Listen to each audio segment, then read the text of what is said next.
E no vídeo de hoje vamos dar início à matéria sobre bactérias.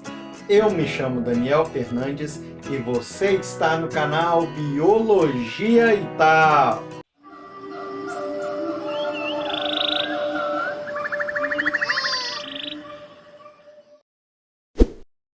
Bem, pessoal, e dando continuidade às nossas matérias, hoje vamos falar sobre as bactérias, tá certo? Hoje estaremos abordando as características gerais desses indivíduos. Mas antes de irmos para a nossa aula, eu gostaria de te pedir para já deixar aí embaixo aquele like e te convidar. Caso você ainda não seja inscrito no canal, já aproveita e se inscreve. Sabe por quê? Toda semana eu dou continuidade às aulas aqui no canal e ao final de cada matéria eu deixo exercícios de fixação para vocês. Beleza? Então, bora para a nossa aula. Hoje nós vamos falar então desses carinhas que estão aqui atrás de mim. E muita gente até hoje confunde bactéria e vírus, gente. Vamos entender a diferença entre esses carinhas, né? Bem que vírus eu já expliquei aí nas aulas anteriores. Vou até colocar aqui um card para vocês sobre a aula de características gerais dos vírus, para vocês não estarem confundindo vírus com bactérias, beleza? Então bora lá. É o seguinte, quando eu falo de bactéria, eu vou aproveitando aqui, pegando os ganchos, tá, gente, das aulas anteriores, beleza? As bactérias estão inseridas, certo, em dois domínios. Nós temos, então, o domínio bactéria e temos o domínio arqueia. E esses indivíduos estão aqui inseridos. Eles são seres procariontes. Lembrando que quem está, dentro desses dois domínios são seres procariontes. Aqui nós temos o eucária, que são seres eucariontes. Assim você não esquece mais. Beleza? E é o seguinte. Quais são as características gerais, desses carinhas? Vou te contar. Primeiro, organismos unicelulares. Ou seja, apenas uma única célula. Tá? São microscópicos, 99, alguma coisa, tá? Será que existe bactéria macroscópica?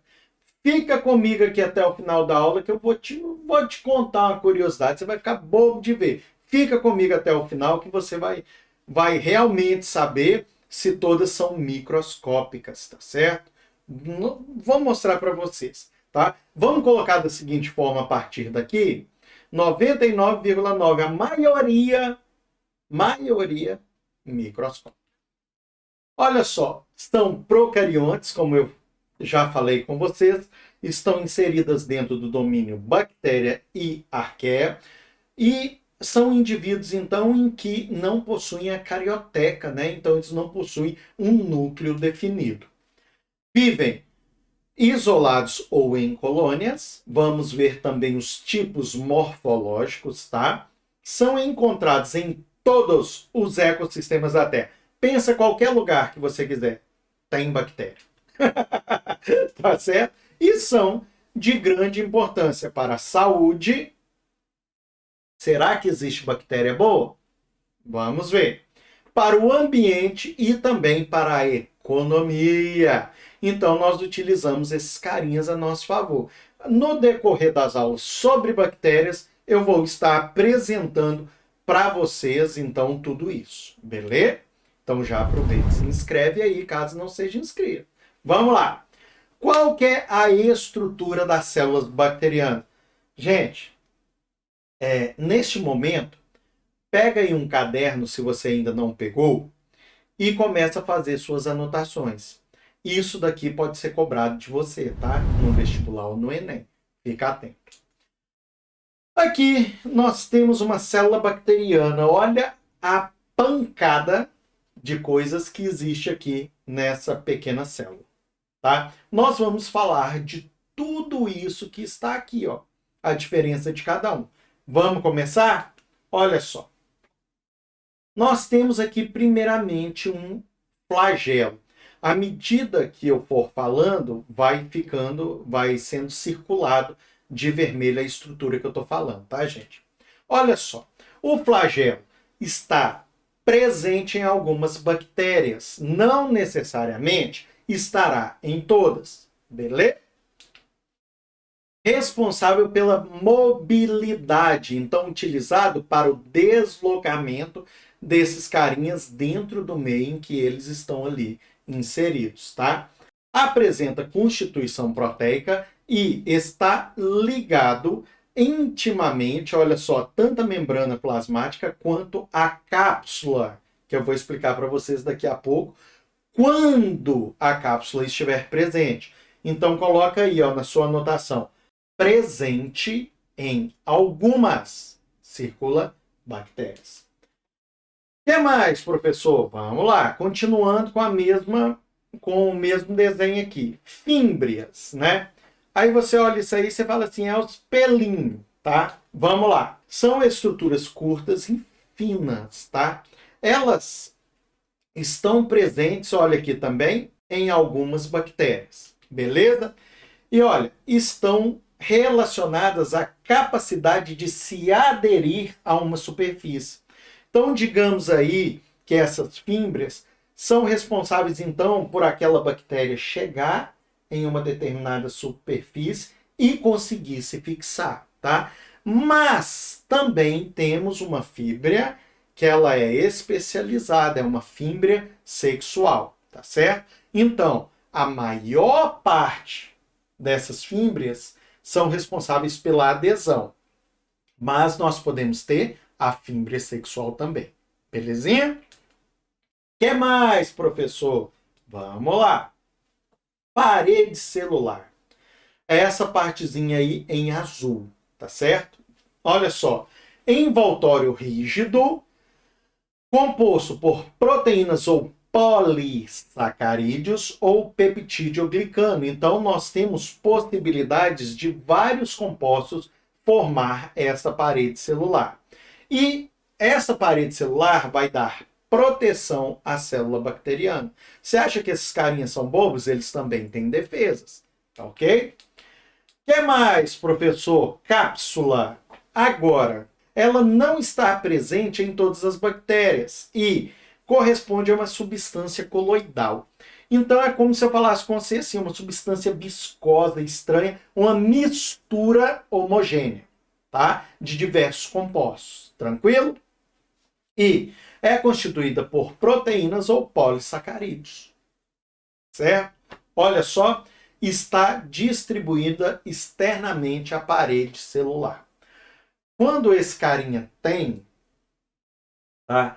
Esse carinha vai ser mais resistente. Nós vamos estar vendo isso nas aulas posteriores, tá certo? Vocês vão entender aí coisas que até hoje não foi falado para vocês no ensino médio. Então fica comigo, tá? Aí, já falei sobre a proteção, beleza? Então aumenta a proteção. É claro, você tem mais camada, né? Olha só, tem mais coisa? Tem muito mais coisa. Membrana plasmática. Então, a membrana plasmática é que vai delimitar a célula, né? Nós temos membrana plasmática, né? E em seu interior encontramos o citoplasma ou hialoplasma, certo? Se vocês virem esses dois termos, mesma coisa, certo? Citoplasma, então, é uma substância gelatinosa ali que preenche o interior das células, tá?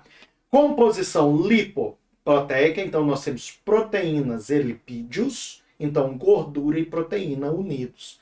Controla a entrada e a saída das substâncias, então, dentro da célula. Beleza? O que mais, professor? Vamos lá. Citoplasma ou hialoplasma, como eu falei para vocês. Substância gelatinosa que preenche o interior das células, né? Nos seres procarióticos ou procariotos, mesma coisa, está repleta de ribossomos. Para que servem os ribossomos? Vocês lembram? Eles são responsáveis pela síntese proteica, muito importante, né, para os seres vivos. E também encontramos o cromossomo bacteriano, que é aquele nucleóide lá na frente, lá nós vamos falar dele, tá? E os plasmídeos, que são esses carinhas aqui, que também são cromossomos. Daqui a pouco nós vamos falar deles, tá? Continuando. Nós temos, então, também o nucleóide, né? Que eu já dei ali um spoiler. É o cromossomo bacteriano, molécula de DNA circular que constitui a região denominada nucleóide, tá? Essa região aí é o DNA bacteriano. Agora, presta atenção aqui comigo. Além do nucleóide, eu vou ter os plasmídios, que são DNAs, né? São cromossomos bacterianos, né? São moléculas de DNA que não estão inseridas lá no nucleóide. Mas pode acontecer deles serem inseridos? Pode acontecer. Aí nós já chamamos de epissomo. Tá? Mas, lembrem-se disso. Plasmídios são as moléculas de DNA que não estão ligadas ao cromossomo bacteriano. Se acontecer a ligação, epissomo, tá? Estão espalhadas pelo citoplasma e costumam conter os genes de resistência aos antibióticos.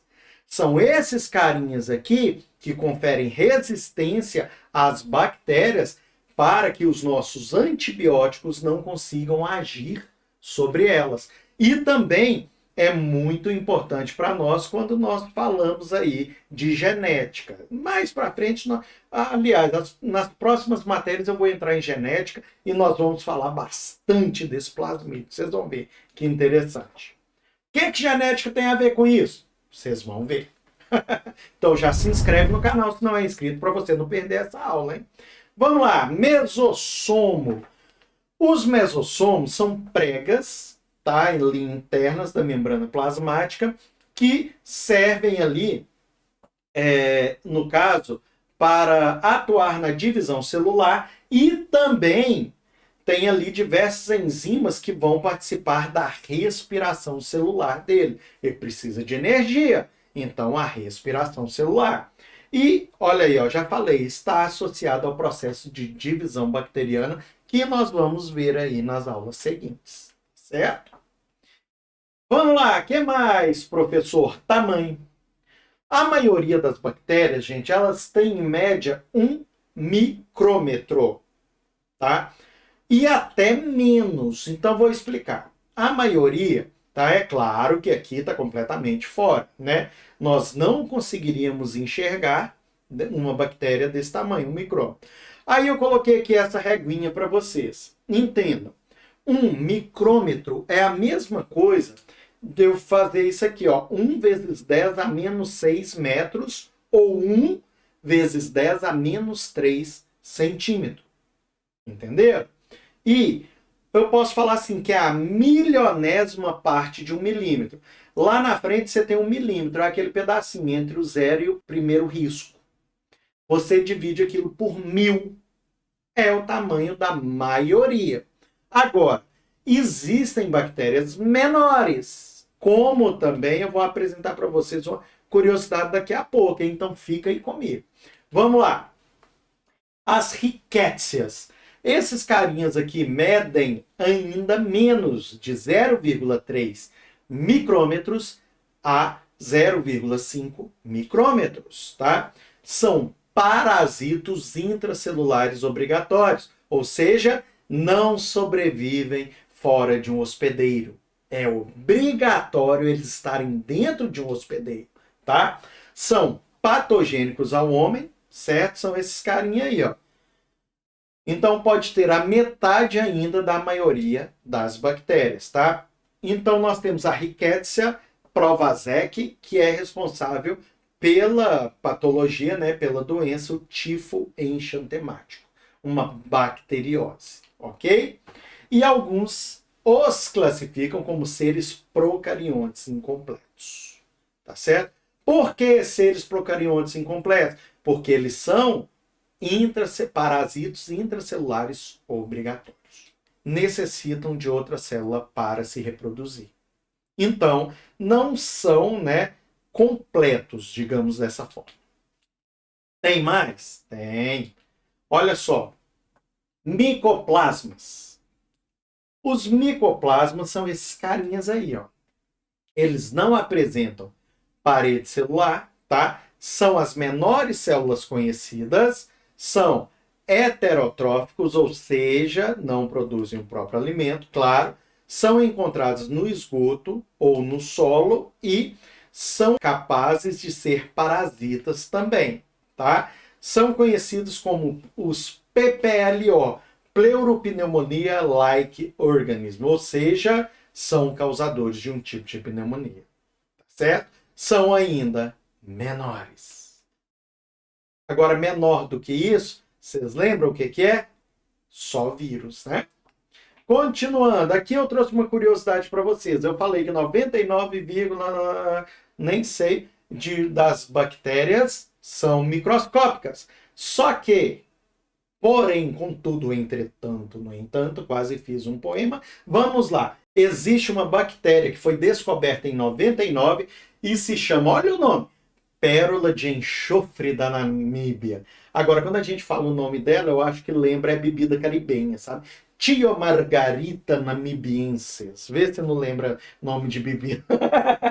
Olha só, quando nós pegamos essa bactéria e colocamos ela do lado ali de um mosquito, nós percebemos que nós conseguimos visualizá-la. Quer dizer, tem que ter a vista boa. Se for igual a mim, ó, não vai dar certo, tá? Ela pode ser vista a olho nu devido ao seu diâmetro, que pode chegar a 0,75 milímetros. Então, esse carinha tem quase 1 milímetro, tá certo? Dá para ver? Dá. Tem que ter a vista boa? É claro, se for a minha, não vê. Mas, então, nós temos uma bactéria que pode ser vista a olho nu, ou seja, macroscópica. Beleza? Continuando, quando nós falamos de morfologia, nós estamos falando da forma dos indivíduos. E nós temos bactérias de diversas formas. Nós temos os cocos, nós temos os bacilos, nós temos o vibrião, nós temos o espirilo e temos a espiroqueta. Quando eu falo de cocos, eu estou falando dos indivíduos redondinhos. Então, eles são redondos. O bacilo, ele tem uma forma de bastão, ele é mais compridinho, certo? O vibrião, ele lembra uma vírgula, tá? A forma dele, então, é uma vírgula e nós temos aí um pequeno flagelo. O espirilo, então, ele é forma de espiral também, como espiroqueta, só que, porém, contudo, entretanto, no entanto, é o seguinte, o espirilo, ele consegue se locomover através de um flagelo, tá? Então o flagelo locomove ele. Agora, a espiroqueta, ele vai fazendo movimentos ondulatórios. Beleza? Olha a diferença dos dois. Anota isso aí. Beleza, professor, entendi. Nós temos, então, 5 tipos morfológicos diferentes.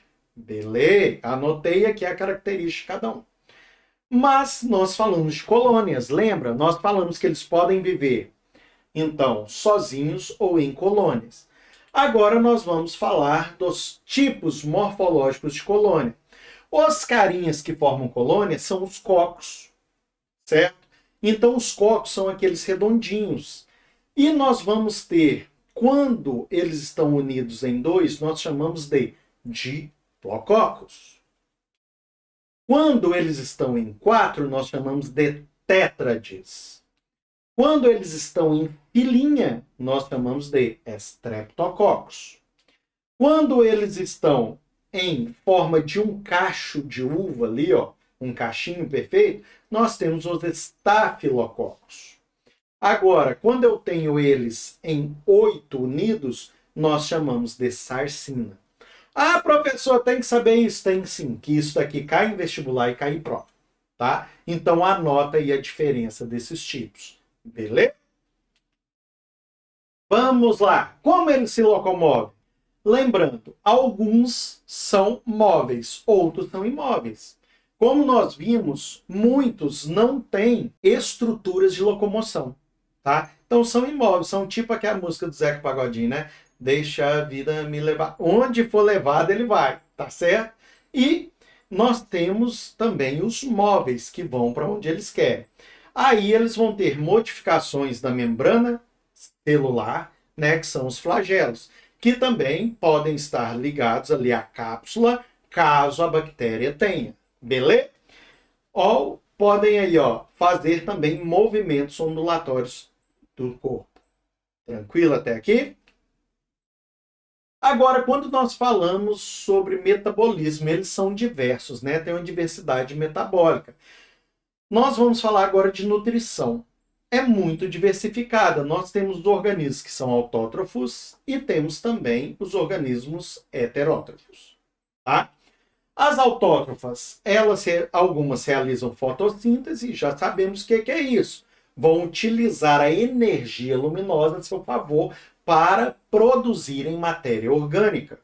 E elas também podem ser, né, quimiosintetizantes, ou seja, eles vão sintetizar matéria orgânica com auxílio de energia liberada de reações inorgânicas. E nós vimos isso em aulas aí do canal passadas. Inclusive, vou estar deixando para você aqui um card, caso você não saiba diferenciar esses dois processos tão importantes para a vida dos seres vivos, ok? E nós temos as heterótrofas, né? Que podem ser parasitas, né? Causadores de doenças, né? E temos as mutualistas, né? Por exemplo, os ruminantes. Então, são as bactérias que ajudam esses indivíduos, certo? E nós temos as bactérias decompositoras, que ainda bem que elas existem, porque se não existisse, o mundo seria um mau cheiro que só, né? Bom, antes de irmos para a respiração bacteriana, eu gostaria de te fazer um convite. Eu gostaria de te convidar para ser um patrocinador aqui do canal Biologia e Tal. Isso mesmo, um patrocinador. Quando você se torna um patrocinador do canal, você tem diversas vantagens. Para você saber quais são essas vantagens, entrem aí no link do Apoia-se, onde tem lá a descrição das suas vantagens, tá certo? Como fez a nossa amiga Mariana Cury, tá certo? Então, faça como a Mariana Cury, seja um patrocinador ou uma patrocinadora aqui do canal Biologia e Tal, beleza? Dá um apoio aqui pro seu professor, hein, pra gente poder trazer cada vez mais vídeos para vocês aqui no canal, beleza? Continuando a nossa aula, então, sobre a respiração bacteriana. Quanto à utilização do oxigênio, presta atenção. Elas podem ser classificadas como aeróbias, ou seja, precisam do oxigênio, tá certo? Para o metabolismo delas. Ou podem ser anaeróbicas facultativas. Essas daqui são interessantes, que elas vão viver tanto na presença quanto na ausência do oxigênio. Quando tem oxigênio, elas utilizam. Quando não tem, elas realizam a fermentação. E nós temos as anaeróbicas obrigatórias ou estritas. Essas daqui só vão viver sem oxigênio. Tranquilo? Agora, quando nós falamos isso, presta atenção, essas anaeróbias estritas, elas vão realizar a fermentação. E aqui eu tenho os tipos de fermentação para vocês. Eu tenho a fermentação acética, né? Que nós vamos ter, então, glicose transformada em ácido acético. Nós temos a fermentação lática, o próprio nome já te diz. Então, glicose em ácido lático. E nós temos a fermentação pútrida, que é quando as proteínas e gorduras são convertidas em produtos nitrogenados e sulfurosos, né? Que vai acontecer aonde? Processo de decomposição. Beleza? Esporos, né, gente? Nós estamos quase no final. Fica aí comigo, hein? Os esporos, gente, são estruturas resistentes formadas quando as bactérias não têm condições ambientais favoráveis. Isso mesmo. Então, esses carinhas têm uma estratégia de sobrevivência. Eles podem criar os esporos e ficar ali quietinho. Olha só, a esporulação tem início quando os nutrientes bacterianos se tornam escassos, geralmente pelas faltas de fontes de carbono e nitrogênio. Beleza? Aí, eles vão formar esses esporos. O esporo vai apresentar uma parede grossa e a atividade metabólica aí da bactéria vai ser reduzida, muito reduzida, tá certo? Então, esses carinhas, eles podem ficar dormentes aí num ambiente inóspito, às vezes por dezenas de anos. Então, olha aí, gente, qual que é a preocupação que várias pessoas têm?